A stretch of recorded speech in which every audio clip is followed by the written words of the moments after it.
بسم الله الرحمن الرحيم الحمد لله والصلاة والسلام على رسول الله وعلى آله وأصحابه أجمعين أما بعد ناظرین کرام السلام علیکم ورحمۃ اللہ وبرکاتہ۔ شرح الادب المفرد کے عنوان سے اس پروگرام کے ہمراہ ہم آپ کی خدمت میں حاضر ہیں، اور اس سے قبل گزشتہ نشست کے موقع پر ہم پڑھ رہے تھے امام بخاری رحمہ اللہ کی یہ کتاب کہ جس کا نام ہے الادب المفرد۔ اس کتاب میں باب نمبر 142 کہ جس کا عنوان ہے باب طیب النفس، یعنی دینی تعلیمات کے مطالعے کے دوران ہمیں یہ بات بخوبی سمجھ میں آتی ہے کہ دینی تعلیم یہ ہے کہ انسان کو چاہیے کہ اس کا دل ہمیشہ پرسکون اور مطمئن رہا کرے، اور یہ کہ دل میں مختلف قسم کے وسوسے اور اندیشے اور خوف، یوں اس چیز سے انسان اپنے دل کو ہمیشہ محفوظ ہی رکھا کرے۔ اس لیے کہ مسلمان کو چاہیے کہ وہ ہمیشہ اپنے خالق و مالک اپنے اللہ پر سچا بھروسہ رکھے، اسی سے امید کو قائم و دائم رکھے ہمیشہ، اور پھر یہ کہ اللہ کی عبادت اور اطاعت کا اہتمام و التزام ہو ہمیشہ۔ تو یوں اللہ کے ساتھ تعلقات کی خوشگواری، تو اس چیز کا لازمی نتیجہ یہ برآمد ہوگا کہ جب اللہ کے ساتھ تعلقات خوشگوار ہوں گے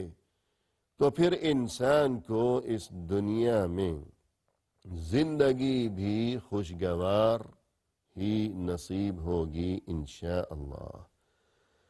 اس کے علاوہ مزید کچھ ایسی باتیں ہیں جو کہ ہمیں دین میں بتائی گئی ہیں کہ اگر ہم انہیں اپنائیں گے تو انشاءاللہ ہمیں قلبی مسرت اور ذہنی سکون و اطمینان، اور یہ کہ خوشگوار زندگی، اور یہ کہ پریشانیوں سے محفوظ زندگی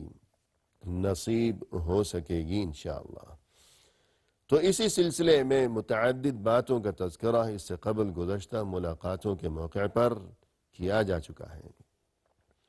البتہ ہماری گفتگو یہاں تک پہنچی تھی کہ یہ حدیث جس کا نمبر ہے 303، اور اس کا بیشتر حصہ ہم اس سے قبل پڑھ چکے ہیں، اور خلاصہ یہ کہ اس حدیث میں رسول اللہ صلی اللہ علیہ وسلم کی چند خوبیوں کا تذکرہ کیا گیا ہے۔ پہلی خوبی یہ کہ آپ صلی اللہ علیہ وسلم تمام انسانوں میں سب سے بڑھ کر خوش اخلاق تھے، لہذا ہمیں بھی خوش اخلاق ہونا چاہیے۔ خوش اخلاقی کے سلسلے ہوں گے تو ہمیں قلبی مسرت اور خوشگوار زندگی میسر آ سکے گی، ورنہ نہیں۔ اور دوسری خوبی یہ کہ آپ صلی اللہ علیہ وسلم تمام لوگوں میں سب سے زیادہ سخی اور مہربان تھے، لہذا ہمیں بھی چاہیے کہ جہاں ہمیں کوئی ضرورت مند قسم کا انسان نظر آئے تو فوراً جس قدر اور جس طرح اور جس شکل میں بھی ممکن ہو سکے اس کی مدد و اعانت کے سلسلے میں کچھ کیا جانا چاہیے ضرور۔ تو اس کا نتیجہ یہی برآمد ہوگا کہ ہمیں قلبی مسرت کی نعمت نصیب ہوگی، اور یہ کہ آپ صلی اللہ علیہ وسلم تمام لوگوں میں سب سے زیادہ بہادر تھے، لہذا ہمیں بھی اسی خوبی کو اپنانا چاہیے کہ زندگی میں بعض ایسے معاملات پیش آیا کرتے ہیں کہ جو انسان سے اس بات کا تقاضا کرتے ہیں کہ بہادری کو اختیار کیا جائے، کہ آج اگر بہادری نہیں دکھائی تو ہمیشہ کے لیے شاید پچھتانا پڑے گا۔ اور رسول اللہ صلی اللہ علیہ وسلم کی بہادری اور شجاعت اور ہمت اور بلند ترین حوصلہ کا جو سلسلہ تھا اور جو کیفیت تھی، تو یہ واقعہ کہ ایک رات خوفناک قسم کی آواز سنائی دی وہاں مدینہ شہر میں، سبھی لوگ گھبرا اٹھے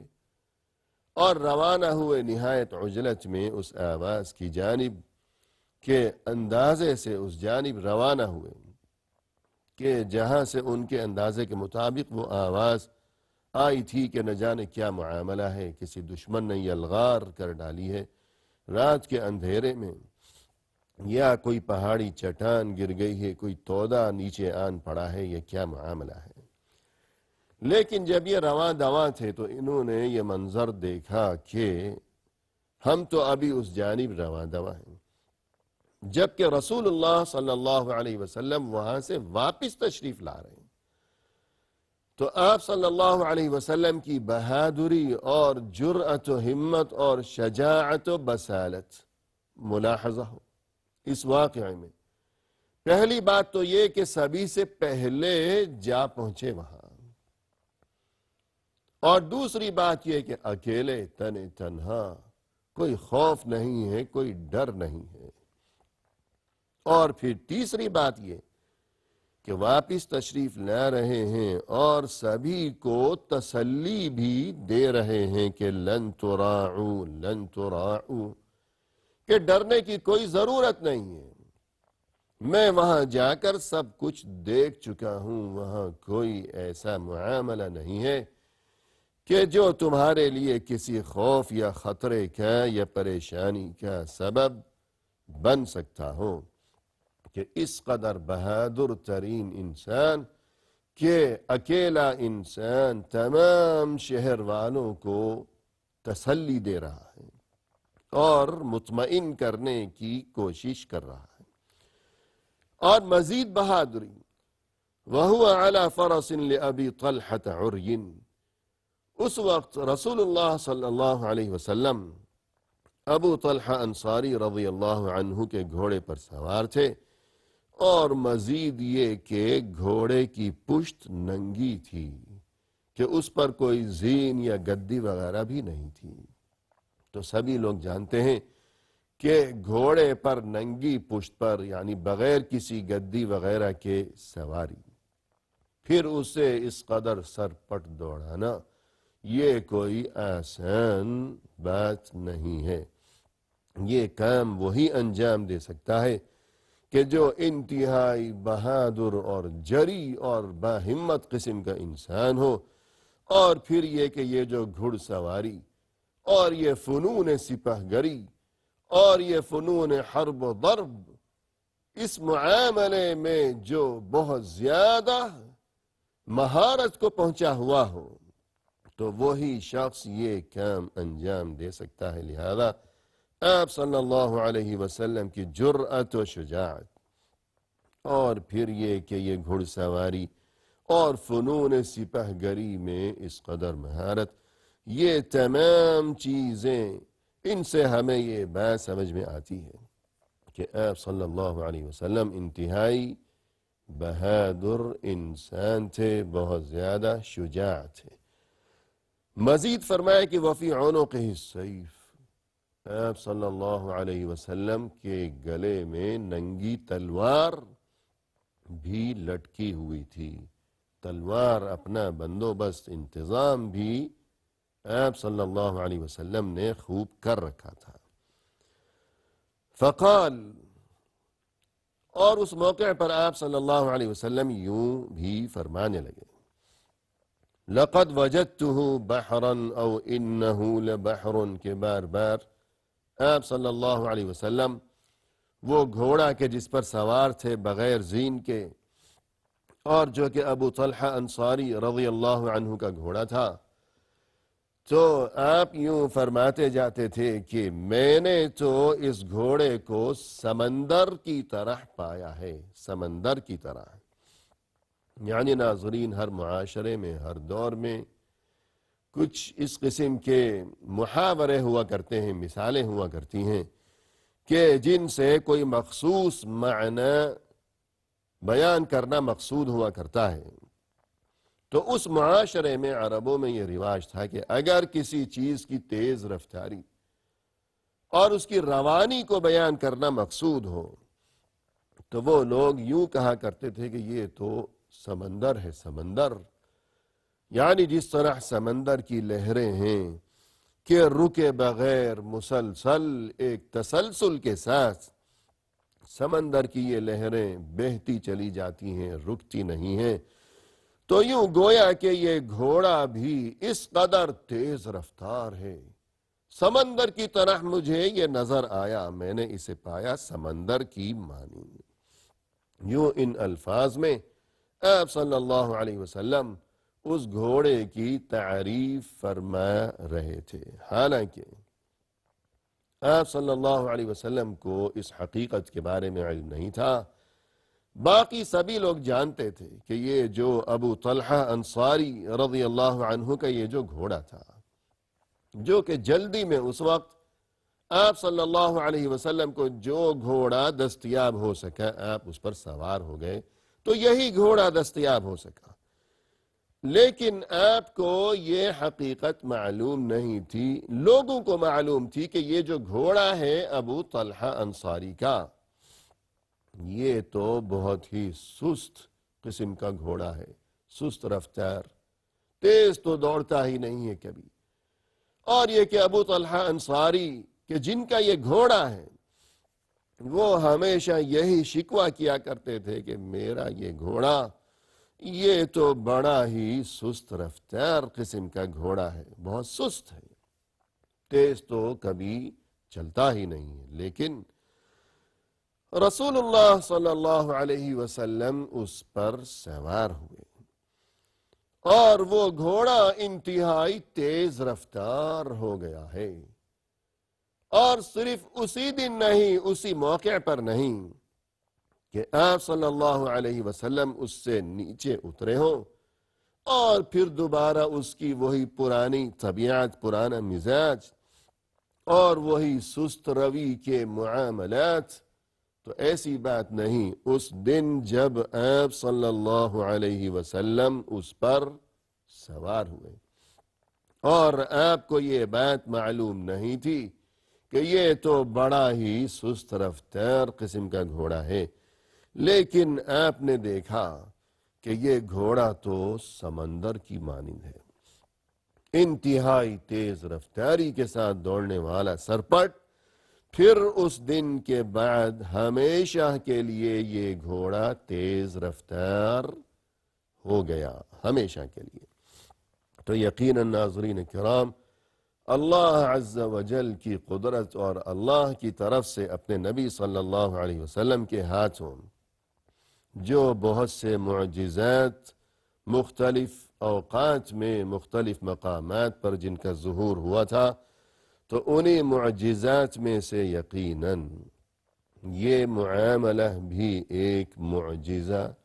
ہی تھا، اللہ کی قدرت کا مظہر۔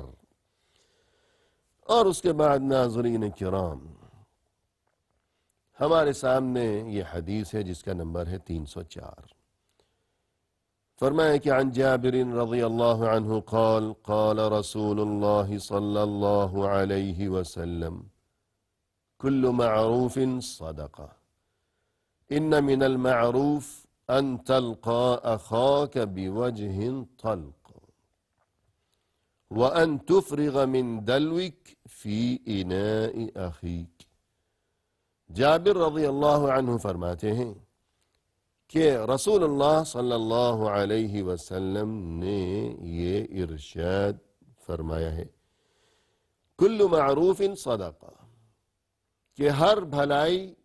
صدقہ ہے، یعنی انسان کو جس شکل میں بھی گنجائش نظر آئے اور جو کچھ بھی میسر ہو، اپنی حیثیت اور گنجائش کے مطابق انسان کو چاہیے کہ وہ ہمیشہ صدقہ کرتا ہی رہا کرے۔ اس چیز کا بہت زیادہ اہتمام و التزام اور اس کا شوق ہونا چاہیے، انسان کا دل ہمیشہ اسی جذبے سے سرشار رہنا چاہیے کہ کوئی موقع مجھ سے چھوٹ نہ جائے، کسی کا میں بھلا کروں، کسی کے کام آ سکوں، کسی کو کوئی فائدہ پہنچا سکوں۔ کیونکہ جیسا کہ ایک موقع پر آپ صلی اللہ علیہ وسلم نے ارشاد فرمایا کہ خیر الناس انفعهم للناس، بہترین انسان وہی ہے جو لوگوں کو زیادہ سے زیادہ فائدہ پہنچایا کرتا ہو۔ تو یہی صورتحال یہاں کہ ہر معروف، ہر بھلائی صدقہ ہے، خواہ روپے پیسے کے ذریعے ہو، یا اگر کسی کو روپیہ پیسہ میسر نہیں ہے تو وہ یہ نہ سوچے کہ کاش میرے پاس بھی، میری جیب میں بھی کوئی گنجائش ہوتی تو میں بھی کچھ صدقہ و خیرات کیا کرتا. تو ایسی بات نہیں ہے، کیونکہ یہ جو صدقہ ہے اس کی بہت سی شکلیں ہیں. ضروری نہیں کہ ہمیشہ روپے پیسے کے ذریعے ہی انسان صدقہ کیا کرے، اور بھی بہت سی شکلیں ہیں صدقہ و خیرات کی کہ جن کے لیے روپے پیسے کی کوئی ضرورت نہیں ہے. مثلا اسی حدیث میں آگے فرمایا ان من المعروف ان تلقى اخاك بوجه طلق. بھلائی میں یہ بات بھی شامل ہے، بھلائی میں کہ ہر بھلائی صدقہ ہے. پہلے یہ بات سمجھا دی گئی، اب صدقہ کرنے کی بات ہے تو بھلائی صدقہ ہے. بھلائی میں اب یہ بات بھی شامل ہے، اسے سمجھ لیا جائے اور گرہ سے باندھ لیا جائے کہ تم اپنے بھائی کے ساتھ ملاقات کرو، یعنی کوئی بھی مسلمان بھائی ہے جب اس سے آمنا سامنا ہوا ہے تو خندہ پیشانی کے ساتھ اس سے ملاقات کیا کرو کہ خندہ پیشانی ہو، چہرے پر مسکراہٹ ہو، تبسم ہو، بوجہ طلق. اور یہاں یہ اشارہ بھی ہو جائے کہ یہ جو لفظ ہے طلق، اسے طلق بھی پڑھا گیا ہے، طلق بھی پڑھا گیا ہے اور طلیق بھی پڑھا گیا ہے. تینوں طرح درست ہے اور معنی ایک ہی ہے. تو انسان مسلمان بھائی کے ساتھ جب بھی ملاقات ہے، آمنا سامنا ہے، تو خندہ پیشانی سے ملاقات کی جائے. اور دوسری بات یہ کہ وَأَن تُفْرِغَ مِن دَلْوِكَ فِي إِنَاءِ أَخِيكَ، کہ اپنے برتن میں سے، اپنے مسلمان بھائی کے برتن میں کچھ نہ کچھ اونڈیل دیا کرو. یعنی ہمارے پاس ایک برتن ہے، اس میں پانی ہے، کھانا ہے، شوربہ ہے، سالن ہے، یا جو کچھ بھی ہے، تو جو کوئی مسلمان بھائی ہمیں ضرورت مند نظر آئے تو اپنے برتن میں سے کچھ نہ کچھ ہم اس کے برتن میں بھی اونڈیل دیں. مقصد یہ کہ برتن ہی ضروری نہیں ہے کہ یہاں سے وہاں اونڈیلا جائے، کسی بھی شکل میں اس کی مدد کی جائے، اگرچہ بہت معمولی سی چیز کیوں نہ ہو. کہ ذرا سی چیز برتن میں اونڈیل دی گئی ہے تو معمولی سی چیز کو بھی معمولی نہ سمجھا جائے، بلکہ اسے بھی بڑی نیکی اور بھلائی اور صدقہ تصور کیا جائے. تو انسان اگر خندہ پیشانی سے ملا کرے گا اپنے مسلمان بھائیوں کے ساتھ، اور یہ کہ دوسروں کے کام آتا رہا کرے اگر کوئی انسان، تو اس کا نتیجہ یہ برآمد ہوگا کہ انشاءاللہ اسے قلبی مسرت اور ذہنی سکون و اطمئنان کی نعمت، اور یہ کہ خوشگوار زندگی کی یہ قیمتی ترین نعمت انشاءاللہ اسے نصیب ہوگی ضرور. وآخر دعوانا ان الحمد للہ رب العالمین.